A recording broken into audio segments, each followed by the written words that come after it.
ખાતે હતા અને અમારા ઘણા આગેવાનોએ રજૂઆત કરી કે છોટાઉદેપુર જિલ્લા જનરલ સિવિલ હોસ્પિટલની મુલાકાત આપણે લેવી જોઈએ, ત્યારે અમે મુલાકાત માટે આવ્યા છે.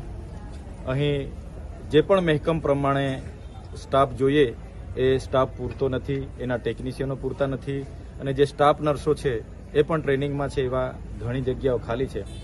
ત્યારે જે લોકો અહીંયા છે એ તો ખૂબ મહેનત કરે છે, સારા પ્રયાસ કરે છે, લોકોને સારી સારવાર આપવાના એમના પ્રયાસો છે જ, પણ જે ખાલી જગ્યાઓ છે તે ભરાઈ નથી. એના કારણે અહીંના આદિવાસી લોકોને ખૂબ જ હાલાકીનો સામનો કરવો પડે છે.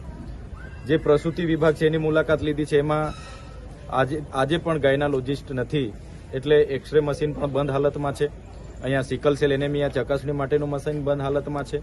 એવી જ રીતના આંખના ડોક્ટર નથી, એવી રીતના ઘણા બધા વિભાગો એવા છે, સોનોગ્રાફીથી લઈને બધા બંધ હાલતમાં પડેલા છે. ત્યારે ચોક્કસ અમે સરકારને આ બાબતે રજૂઆત કરીએ છીએ કે આટલું મોટું ડીએમએફ ફંડ આવે છે, ટ્રાઇબલ સપ્લાનનું ફંડ આવે છે, આરોગ્ય વિભાગનું ફંડ આવે છે, છતાંય અહીંયા ટેકનિશિયન જેવી જગ્યાઓ ખાલી હોય એ દુઃખની વાત છે.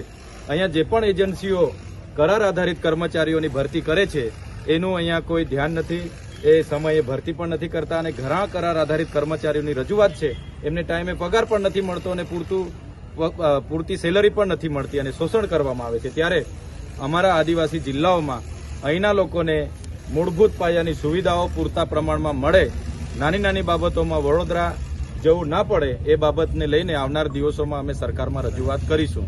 અને ફરજ પર જે પણ અધિકારીઓ છે આજે બધાને અમે સૂચન કર્યા છે કે સમયસર બધા અહીંયા હાજર રહી